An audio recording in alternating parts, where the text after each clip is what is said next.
اس کی ذمہ داری صرف وہیں تک ہوتی ہے، مگر اس پتھر کو تراش کر ہیرا بنانے والے یہ جوہری ہمارے سامنے تشریف فرما ہیں، ان کی قدر کیجئے، ان کے احسانات کو اپنے سروں کا تاج بنا لیجئے، ان کے قدموں کے نیچے آنے والی دھول کو آنکھوں میں اس طریقے سے آپ سمو لیجئے کہ دنیا کے تمام راز آپ کے سامنے کھل جائیں۔ ہاں، اس ایم ایچ انٹر کالج کی دیوار کو پار کرنے کے بعد جب ایم ایچ انٹر کالج کی تہذیب کو میں نے اس ادب کے شہر میں جسے نوابوں کا شہر لکھنؤ کہا جاتا ہے لے کے گیا تو سارے چہرے اجنبی نظر آ رہے تھے۔ ہاں، غم بھی تھے، دکھ بھی تھے، آرام بھی تھے، مگر کوئی غم میں پوچھنے والا نہیں تھا کہ آنکھوں میں آنسو کیوں ہیں، کوئی یہ پوچھنے والا نہیں تھا کہ تمہارا چہرہ مایوس کیوں ہے، مگر ہاں جب یہ واقعہ گزرا تو ایم ایچ انٹر کالج کا وہ وقت یاد آیا کہ جب 2 دن اسکول میں غیر حاضر ہونے کے بعد تیسرے دن حاضر ہوتے تھے تو یہی اساتذہ کرام کہ جو ہمیں تنبیہ کیا کرتے تھے،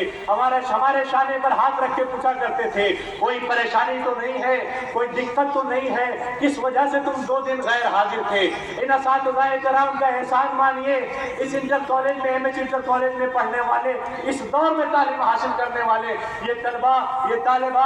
یہ اپنے گھروں کو چھوڑ کر علم حاصل کرنے کے لیے اس ایم ایچ انٹر کالج میں آنے والے مستقبل کے چراغ کی حیثیت رکھنے والے یہ اسٹوڈنٹ، یہ ودیارتھی، آپ کو ان اساتذہ کرام کی اہمیت تب پتہ چلے گی جب آپ اس اسکول کو پار کر کے کسی یونیورسٹی میں جائیں گے، کسی کالج میں جائیں گے، تب آپ کو پتہ چلے گا کہ بھائی چارہ کیا ہوتا ہے، تب آپ کو پتہ چلے گا ٹیچر کی محبت اور شفقت کیا ہوتی ہے۔ آپ کیا سوچتے ہیں کہ اگر تعلیم سے دور ہو جائیں گے تو کوئی آپ کے لیے آواز اٹھائے گا؟ آپ یہ اس گمان سے بالکل باہر آ جائیے کہ سیاستدان کے جو اپنے ذاتی نفع کے لیے، اپنے ذاتی فائدے کے لیے آپ کو سڑکوں پر اتار دیا کریں گے، آپ سے صرف اور صرف نعرے لگوانے تک محدود رکھیں گے۔ آپ یہ نہ سوچئے کہ آپ کی ترقی کی منزلوں پر آپ کو پہنچانے والا یہ سیاستدان ہوگا۔ کون سیاستدان؟ وہی سیاستدان، وہی پولیٹیشین، وہی راجنیتا کہ جو اپنے ووٹ کے لیے بھائی بھائی میں جنگ کرا دیتا ہے،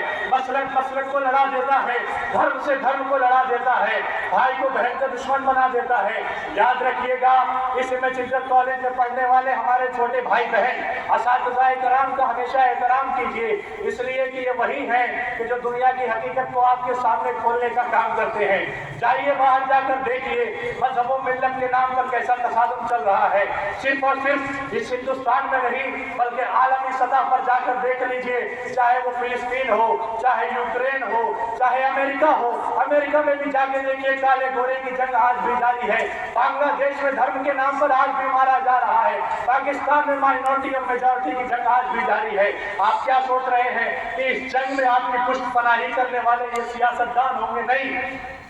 ہرگز اس گمان میں نہ رہیے گا۔ اساتذہ کرام نے جو آپ کے ہاتھوں میں قلم پکڑائی ہے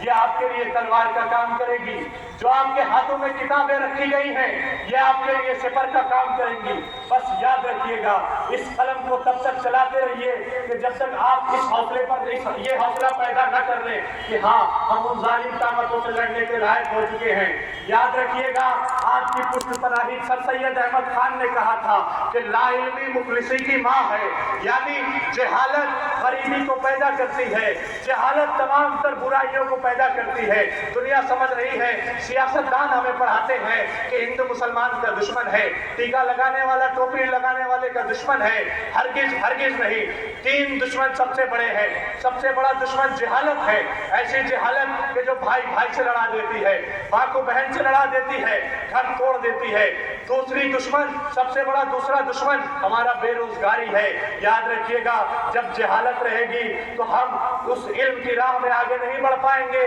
کہ جس علم کی راہ سے حلال روزی کے راستے کھلتے ہیں، اور جب حلال روزی نہیں رہے گی تو زمانے میں یوں ہی تصادم اور یوں ہی اشانتی پھیلی رہے گی۔ یاد رکھیے گا، اس ایم ایچ انٹر کالج میں پڑھنے والے ہمارے چھوٹے بھائی بہن، میں یہ بول رہا ہوں تو یہ میرا کوئی اس میں کمال نہیں ہے، بلکہ انڈیا اساتذہ کرام کے جوتیاں سیدھی کرنے کرنے کا یہ حوصلہ ہے کہ جو آج بھی ظالم کے خلاف آواز اٹھانے کا حوصلہ ملتا ہے. آج سے تقریباً 1 سال پہلے لکھنؤ ویدھان سبھا کے سامنے میں نے اکیلے احتجاج درج کیا تھا اور وہ احتجاج ظلم کے خلاف تھا, فلسطین میں ہو رہے ظلم کے خلاف. جب میں نے احتجاج درج کیا تو مجھ سے میڈیا والوں نے کہا, میں اکیلا فرد تھا جو لکھنؤ ویدھان سبھا کے سامنے احتجاج درج کر رہا تھا. میڈیا والوں نے مجھ سے کہا کہ تم کیا سمجھتے ہو, تمہیں پتا ہے کہ اس احتجاج کا نتیجہ کیا ہوگا؟ تو میں نے اسی لیے خالد امیر صاحب کی وہ بات یاد رکھی کہ جو آج سے تقریباً 4 سال پہلے میں نے سنی تھی کہ ظلم کے خلاف آواز اٹھانے سے کبھی نہ کترانا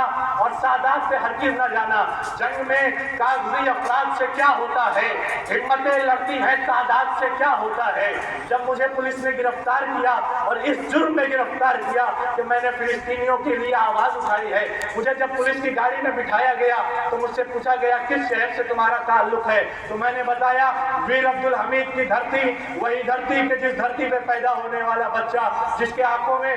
سب سے پہلا سپنا ہوتا ہے کہ ہم سرحد پر جا کر بھارت ماں کی حفاظت کے لیے اپنی جان دیں گے. اسی جب غازی پور کا نام بتایا تو اس پولیس والے نے مجھ سے کہا کہ میں نے سنا ہے غازی پور کے لوگ بہت ویر ہوا کرتے ہیں. تو میری زبان سے ایک لفظ نکلا کہ آپ کیا غازی پور سے تعلق رکھتے ہیں؟ تو انہوں نے کہا نہیں, میں غازی پور سے تعلق نہیں رکھتا ہوں, مگر ہاں یہاں کی خاک اڑ کر جب چاروں دشاؤں میں پھیل جاتی ہے, پورب پشچم اتر دکشن مغرب مشرق شمال جنوب میں جہاں جہاں تک غازی پور کی تہذیب جاتی ہے وہاں وہاں تک غازی پور کی علم و ثقافت, غازی پور کی تہذیب و تمدن, غازی پور کی بھائی چارہ, غازی پور کی سنسکرتی, اسی غازی پور کی سنسکرتی کو زندہ رکھنے میں ایک اہم کردار اس ایم ایچ انٹر کالج کا ہے جو آزادی سے پہلے سے قائم ہوا اور انسان کو آزادی کے بعد بھی آزادی دلانے کا کام کر رہا ہے.